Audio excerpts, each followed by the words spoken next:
정수정정은 어느 정도 우리가 연계가 됐기 때문에 내용 구조도 알고 그런 차원에서 좀 상대적으로 수월했던 측면이 있다면, 지금 우리가 보는 크리스마스 캐럴 5 5편이라는, 이건 참고로 5라고 써져 있으니까 연작 소설이겠죠. 이 연작 소설은 완전히 낯선 작품입니다. 그럼 이런 낯선 작품도 역시 어떻게 읽어야 되는가에 대한 고민을 좀 해봤으면 좋겠고, 그 얘기를 한번 오늘 같이 해보자. 자, 먼저 문제 패턴 확인부터 해볼까? 1번. 아니 28번 서술상 특징 나왔습니다. 시간의 순서가 뒤바뀌었다. 이거 우리 맨날 보는 그 역순행 얘기하는 거겠지. 역순행, 초점의 분산과 사건 반복, 서술자가 달라짐, 공간의 이동, 그 다음에 중심인물의 내적 반응, 이런 식의 말들이 나와 있는데요. 참고로 이 작품 같은 경우 이런 문제 형태 같은 경우에도 되게 쉽게 넘어갈 수 있는 녀석이었으면 좋겠지만, 뭐 어쨌든 간에 첫 번째 문제로 서술상 특징을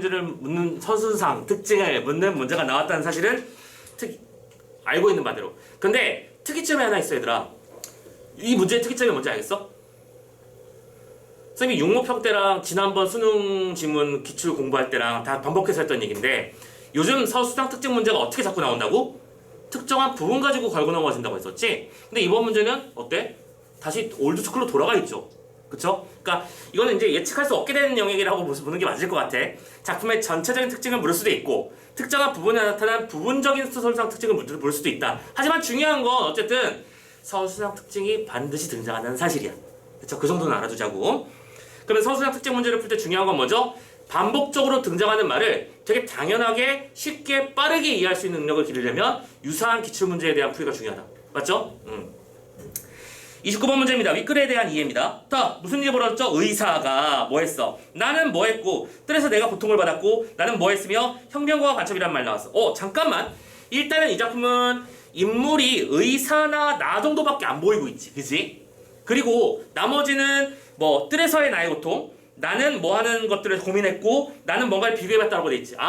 이 작품이 일단은 지문을 읽지도 않았는데 1인칭 시점이며, 그죠? 자신의 이야기를 중심으로 자신의 어떤 내적 고민과 내적 갈등에 대한 부분을 정확하게 파악하는 게 중심인 중심인 작품이로구나 라고 하는 정보를 깨칠 수 있는 거잖아. 그치? 오케이. 뭐 되게 많은 정보를 이미 얻고 있습니다. 세 번째. 기억과 니은. 기억이 뭐고? 은신처. 니은은 바위틈이네요. 그쵸? 그럼 뭐야? 공간의 의미를 파악하는 거야. 그럼 이건 읽을 때 바로 해결해버릴 수 있겠지. 그치? 이 공간들이 어떤 의미를 지니는지, 안정인지, 뭐 윤리적인 문제인지, 반복적으로 사용하는 것인지, 이런 특징들을 비교하는 문제고, 마지막 31번. 우리한테 이게 제일 중요하지. 왜냐? 문제를 읽기 전에 이건 완전히 낯선 작품이잖아. 그죠? 제목을 보자. 여러분들 당연히 제목부터 봤을 거란 말이야. 그럼 제목을 봤는데 처음 보는 녀석이면 보기에서 분명히 나를 도와줄 동화줄이 하나 내려와 있을 거라고 생각하라고 했었지. 그게 이걸 겁니다. 가자. 크리스마스 캐럴 5는 자유가 억압된 시대적 상황에서, 오케이. 중요한 정보 나왔죠? 자유가 억압된 시대 상황, 시대 배경. 그러면 자유의 억압이라고 했고, 현대소설이니까, 야, 안 봐도 비디오지. 언제야? 독재시대. 그치? 이거는 독재가 펼쳐지던, 그렇지. 박정희 정권부터 시작해서 그때쯤을, 그치. 제5공화국, 막 이럴 때를 말하는 것이로구나. 오케이? 군부정치 시절 말하는 겁니다. 그때에서 자유의 가능성과 한계를 묻는 작품이야. 야, 주제도 알려주네. 자유라는 것은 어떤 가능성을 가지고 있으며 어떤 한계를 지니는가를 고민해보는 작품이다. 그럼 이 작품에서 중심 주제는 뭐예요? 독재 상황 속에서 억압된 자유가 어떤 의미를 지니는가, 어떻게 자유를 찾아야만 하는가, 이런 것들을 고민하는 주제의 작품이래요. 됐죠? 너무 친절하지 않니? 나의 겨드랑이에 돋은 정체불명의 파마늘이 주는 통증은 뭔 소리야 이거, 그치? 근데 일단 말이 안 되지만 우리는 이런 작품들은 생각해보자. 우리가 일반적으로 뭐 꼬꼬마 때부터 공부해왔던 일반적인 작품들은 뭐 고향에 대한 그리움이라든가, 오케이? 뭐 자연에 대한 친화라든가, 혹은 님에 대한 가슴 아픈 사랑의 이야기라든가, 이런 표준화되고 정형화된 주제가 많았다면, 이제 우리가 보는 이런 소설들은 지금 이건 뭐야? 파마늘이 주는 통증은 자유에 대한 요구를 블라블라블라 이렇게 하면서 뭔가 상징한다는 얘기를 하고 있거든. 이거는 굉장히 지문 자체가 상징적 의미를 기준으로 읽어나가야 된다는 정보를 지금 주고 있는 거거든. 챙겨야지 이것도. 그러면 자, 이때 파마늘이 돋을 거래요. 말이 되는지 안 되는지를 판단할 필요는 없습니다. 그쵸? 여러분들 카프카의 변신 이런 작품 혹시 읽어봤나요? 드라마 보면 안 돼. 이거 교양 필독서잖아. 이거 정도 레벨이면. 카프카의 변신. 내용이 그거지. 어느 날 한 남자가 벌레로 표현해요. 바퀴벌레는 아니고 그냥 이상한 벌레라고 보면 표현이 됩니다. 거기서는. 근데 바퀴벌레 같을 거야 아마도. 막 절지동물이 되고. 그리고 그 과정을 통해서 뭔가 상징하는 바가 있었는데 이거는 스포일러가 되니까 그럼 굳이 말을 안 할게. 꼭 봐. 겁내 어처구니 없는데 겁내 재밌어. 이건 좀 보자. 되게 읽거나 찝찝해질 거야. 찝찝해질 겁니다. 자, 시간에 파마늘이 겨드랑이에서 돋아난대요. 근데 이건 뭐냐면 자유에 대한 요구야. 자, 파마늘이 통증을 줄 거래. 통증. 아니 내용을 다 알려주고 있구만. 이 녀석은 자유에 대한 요구를 상징한다. 이퀄 상징적 이미지, 그렇지? 이퀄 자유를 요구하는 것을 상징한다. 오케이. 계속 그로 인한 밤 산책이 나올 거야. 통증으로 인한 밤 산책이 나올 거래요. 아니 통증하고 산책이 무슨 상관인지 지금은 모르겠지만 읽다 보면 이 내용을 연결해서 이해하면 이해된다는 얘기일 거야. 그치? 산책을 할 건데 이 녀석은 자유를 향한 실천이라는 거야. 오케이? 그래서 작품 속에서 통증에 대한 정보가 어떻게 제시되는지 산책에 대한 정보가 어떻게 제시되는지를 중점적으로 읽으라는 소리지. 게다가 작품은 처음에는 명료하지 않고 미약했던 자유를 향한 의지가 밤 산책을 거듭하면서 심화되고 있습니다. 그렇지? 이 산책이라는 것도 처음에는 미약한 형태로만 이루어지다가 나중에는 심화가 된답니다. 그럼 봐봐. 아니 보기 안에 대놓고 이런 차이점을 드러냈으니까 그죠? 오케이? 이 차이점이 지문 속에서 어떤 형식으로 드러나 있는지를 찾으려고 노력하면서 읽으면 되겠지? 오케이? 그리고 이 심화의 과정에서 뭐가 생겨? 문제점이 생긴대. 그럼 그 문제점은 무엇일까? 다 알려주고 있지? 작품의 주제는 뭐고요? 이 작품은 상징적 의미를 중요하게 생각해야 되니까 이거 챙기셔야 되고요. 지문 속에서 이런 대리점이 나올 테니까 그런 거 잘 챙기시면 됩니다. 라고 알려주고 시작했잖아요.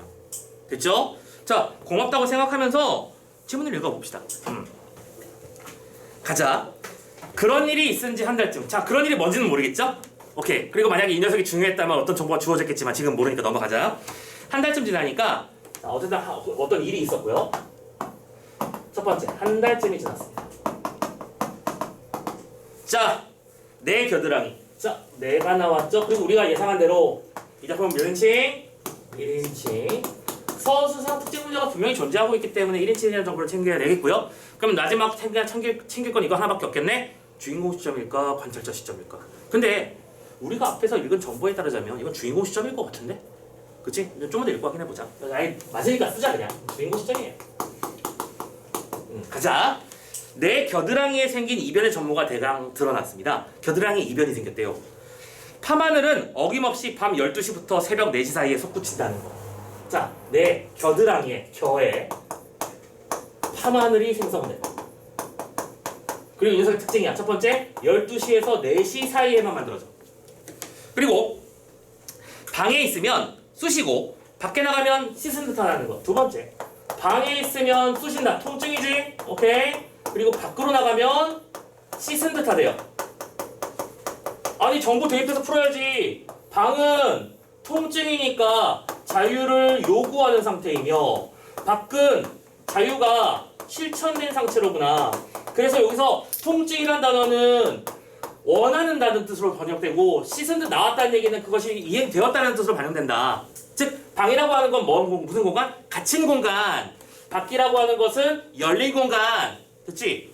닫힘의 의미와 열림의 의미가 들이댔겠구나.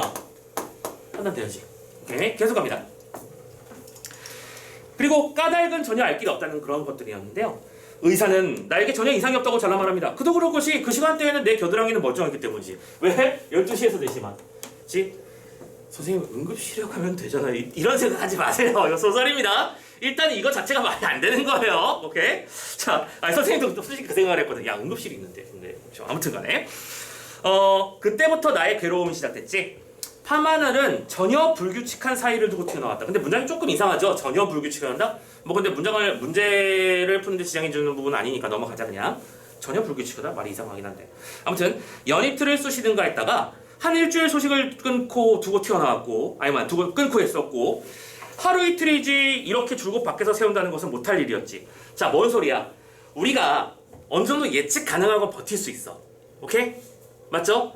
내가 이 커피를 마시고 싶은데 커피가 지금 얼음 덩어리라서 마지막 차가워. 근데 이거는 언젠가 이렇게 될 것이고 이런 상태가 맞다라고 하는 걸 인지하고 있기 때문에 우리는 버티고 그냥 차가워하면서 마시잖아. 근데 우리가 인간이 버티기 힘든 가장 큰 고통 중에 하나가 예측할 수 없음이지. 알 수 없음. 우린 미지의 공포가 있어요. 그죠? 우주물, SF물, 심해물 왜 무서운데? 몰라서. 알 수 없으니까. 우리는 알 수 없는 것을 무서워합니다. 이 인간의 기본적인 특징이라고 해도 되려나 모르겠습니다만 저도 선생님은 그래요. 자, 아무튼간에 미지에 대해서 규칙적이질 않아 이게. 그렇지? 안 아플 때도 있고 그러니까 안 나올 때도 있고 나올 때도 있어서 그게 더 열받게 죽겠는 거야. 자, 아무튼간 나는 제 집이면서 꼭 도적놈처럼 뜰의 어느 구석에 숨어서 밤을 지내야 했습니다. 자, 의미 판단해보자. 그래서 나는 방에 있으면 좋겠지만 밖엔 어디 가 있어? 뜰에 가 있어.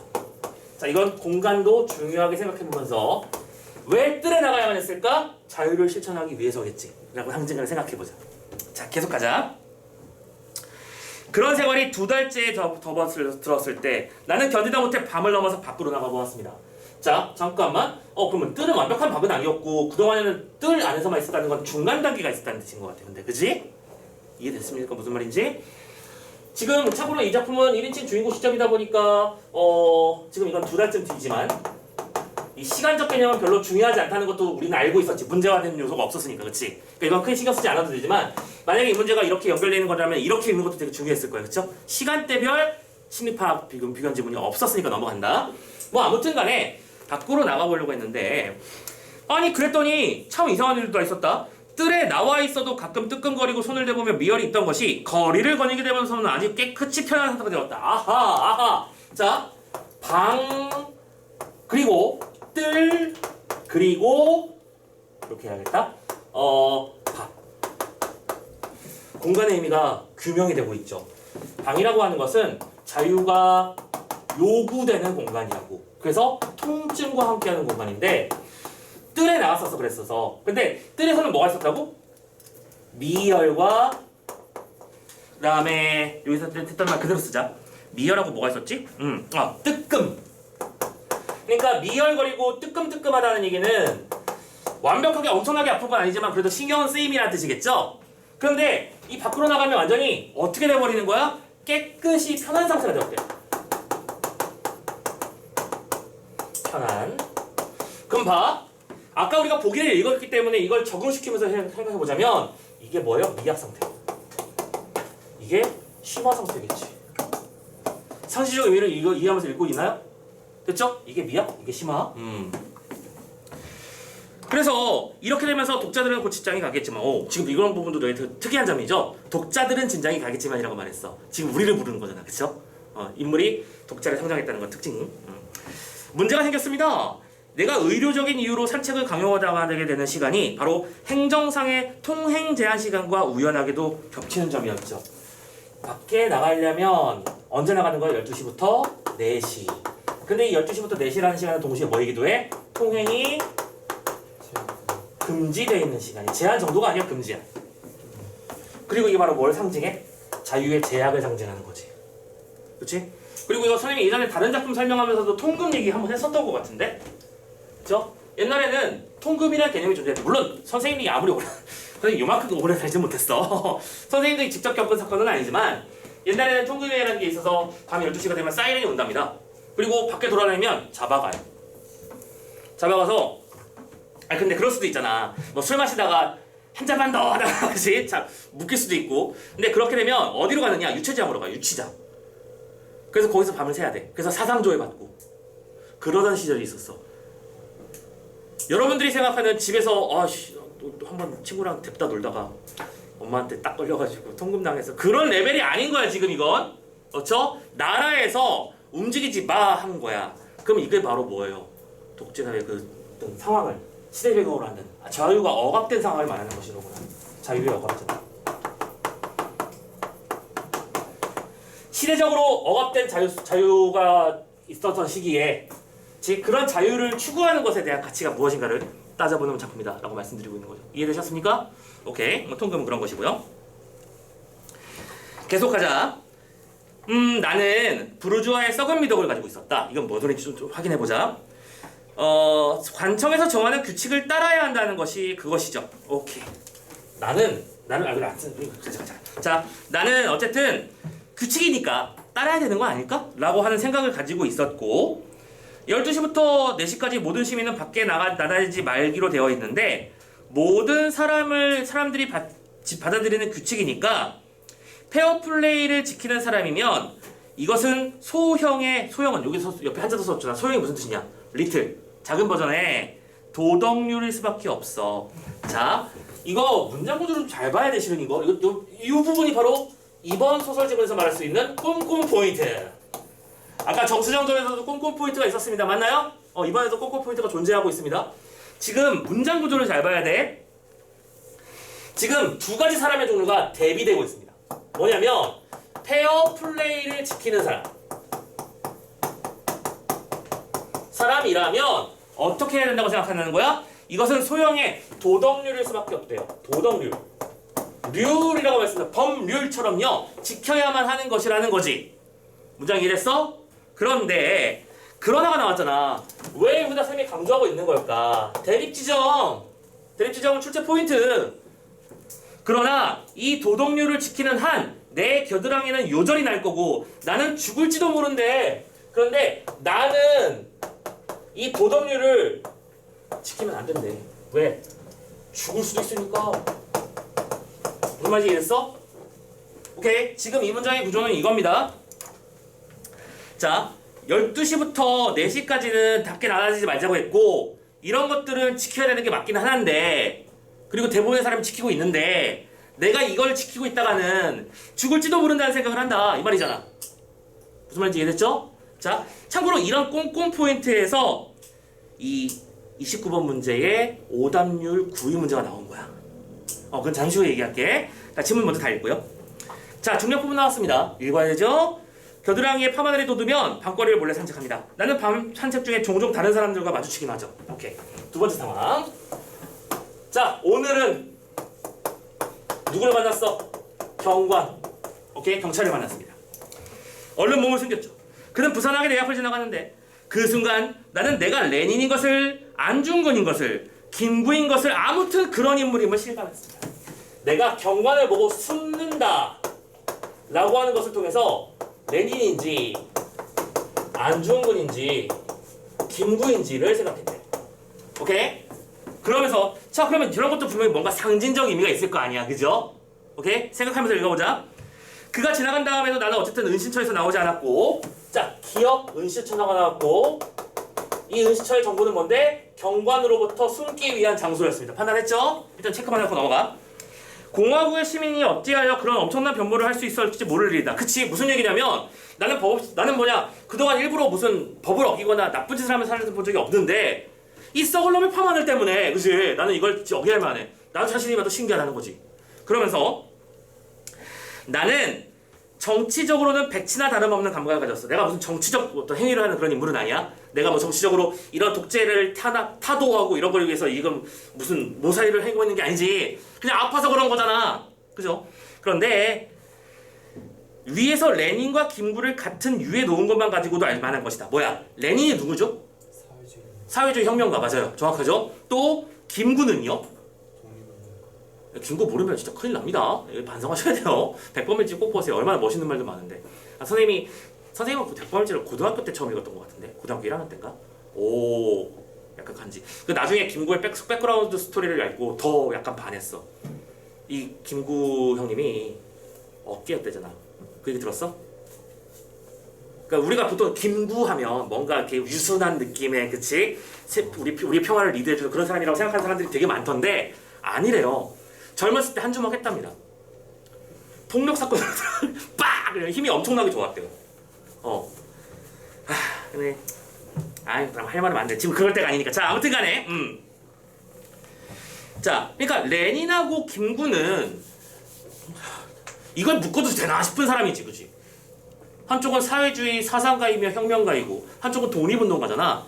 뭔가를 하려고 했다는 건 알겠는데 이게 같은 종류냐고.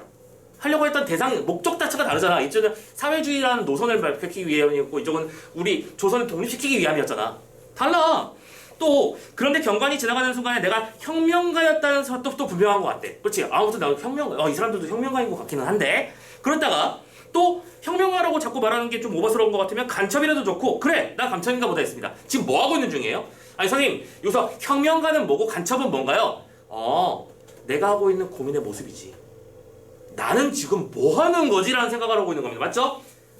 내가 지금 레닌인가? 내가 지금 김구인가? 난 지금 간첩질을 하고 있는 건가? 내가 지금 혁명가인가? 난 뭐 하고 있는 거지? 이러고 있는 거죠. 이해되셨나요? 판단하시고.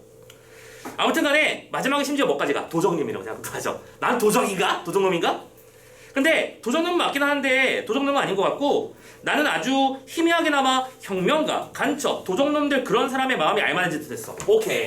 자, 이런 사람들의 공통점은 못 찾겠지만 내가 이 사람들과 동질감 비슷한 걸 느낀 것 같아. 근데 그 이유가 뭐냐면 그 다음 문장 뭐였죠? 이 맛을 잊지 못하는구나.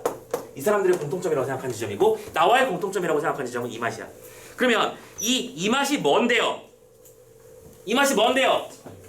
그렇지, 자유를 추구하는 거지.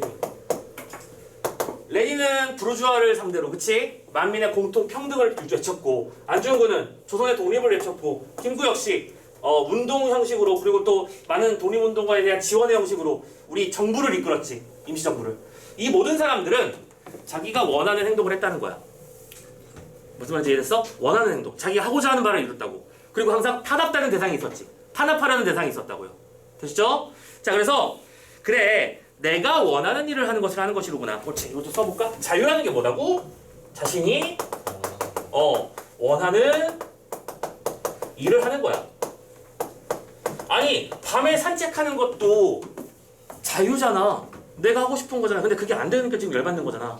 됐어? 자, 그런 상태에서 물론 나도 처음에는 순순히 치료라고 하는 공리적인 이유로 나눴어. 뭐예요? 이건 무슨 상태? 치료. 그렇지? 나오면 안 아프니까. 처음엔 안 아프니까였어. 그런데 그러나 지금으로서는 잡아봐. 또 그러나가 나왔지? 그러나 차이점. 처음에는 치료를 목적으로 한 공리적. 그러니까 뭐랄까 누군가의 어떤 이익을 추구하기 위해서, 그치? 내가 아픔을 덜 느끼기 위해서 그런 차원이었는데 지금은 뭐가 됐어? 그런 건 아니야. 반드시 그것 때문만 아닌 것 같아. 내가 단순히 이게 치료되기를 목적으로 산책을 나오는 건 아닌 것 같아. 뭔데? 설사 내 겨드랑이에 달걀이, 이제 달걀인가 봐, 그죠? 달걀이 영원히 가버린다고 해도 산책은 그만둘 수 있을지 힘이 의심스러워졌고 나의 성격은 산책의 성격은 변질되기 시작했어. 마치 뭐처럼? 누룩 반죽처럼요. 누룩 반죽. 변질됐대요.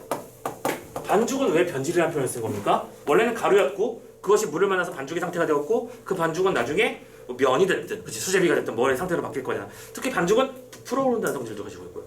자기의 원래 모습이 아닌 녀석이고 전혀 다른 모습으로 변신할 수 있다는 거지. 그치? 다음 페이지. 기적, 경악, 공포, 웃음. 오늘 세상에도 희한한 일이 일어났습니다. 오늘은 또 다른 일이 일어나 봐.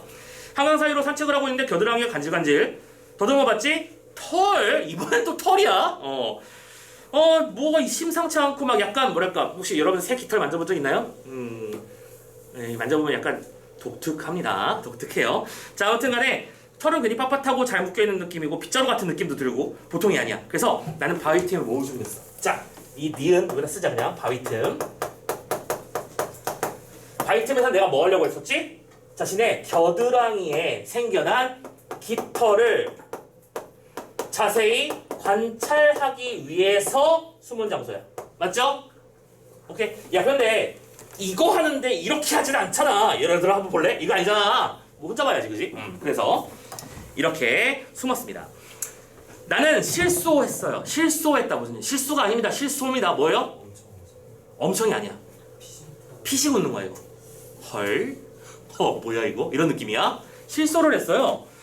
내 겨드랑이에는 새끼 까마귀 그것만 아주 치사하게 쬐끄만 날개.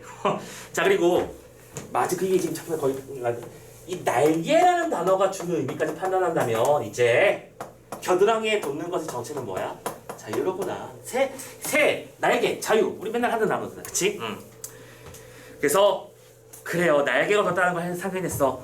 날개가 보통 새들이랑 다른 거는 뭐 곱슬곱슬하다는 느낌? 아, 이놈이 나오려는 아픔이었구나 생각했고 나는 그 날개를 움직이려고 그랬어. 자, 날개를 움직이려는 노력은 뭘 상징할까? 이건 예측해봐. 자유를 이루려고 하는 거지. 자유를 이뤄내려고요. 오케이? 그런데 그 다음 문장이 이게 되게 중요한 거야. 귓바퀴가 말을 안 해. 귓바퀴 얘들아. 근데 귓바퀴 움직일 수 있는 사람이 있거든. 가끔 그런 사람이 유튜브에 나오던데요. 니도 귀 움직일 수 있어? 어디 움직이는 사람이 있던데. 신기하지만 아무튼간에 귓바퀴가 말을 안 듣는 것처럼 그놈도 움직이지 않는 거야. 그러면서 뭐 했대요? 부끄러워졌답니다. 이 부끄러움의 정체도 파악하는 게 좀 중요할 것 같아. 왜 부끄러울까? 여기까지는 잘 따라왔잖아. 그치? 근데 귓바퀴를 움직이는 것처럼 이 자유의 날개는 움직이지 않았어. 그리고 나는 그것이 부끄러워졌어. 왜 부끄러운 거지? 못함에 대해서도 괜찮아. 오케이, 그것도 좋은데 부끄럽다라고 하는 건 자격이 없는 거잖아. 자격이 없는데 자격을 부여했으면 부끄러움을 느끼지, 우리가 일반적으로. 그치? 그러니까 내가 예를 들어 뭐 1등이 아닌데 오 1등 축하해 하면 그건 아닌데 이렇게 되잖아. 그죠? 물론 부끄러움의 종류가 여러 가지인 건 나도 알지만 일반적인 상황으로 생각해 봤을 때 그럼 이건 뭐냐면 내가 과연 그런 자유를 누릴 자격이 있는가에 대해서 지금 성찰하고 시작한 거지.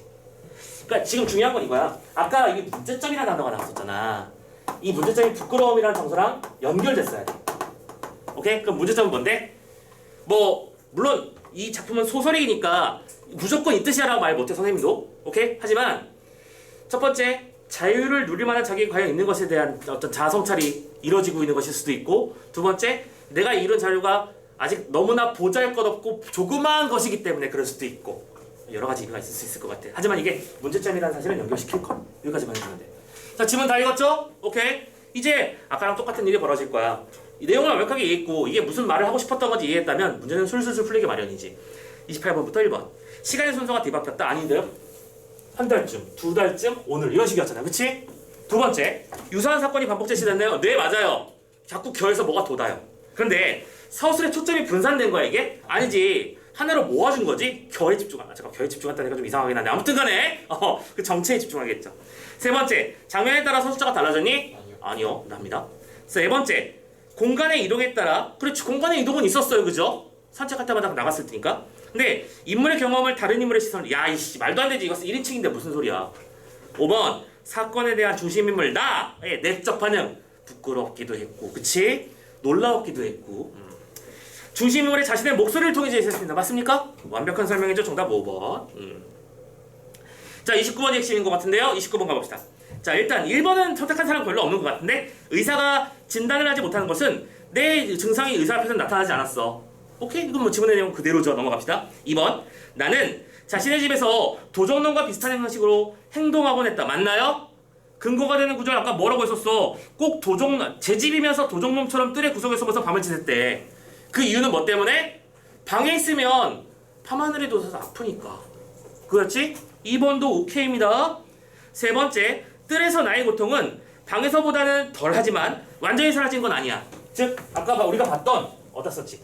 방, 뜰, 밖의 연계 중에서 이 녀석은 중간 단계, 미약 단계라는 걸로 나열 수 있으니까 3번도 오케이지.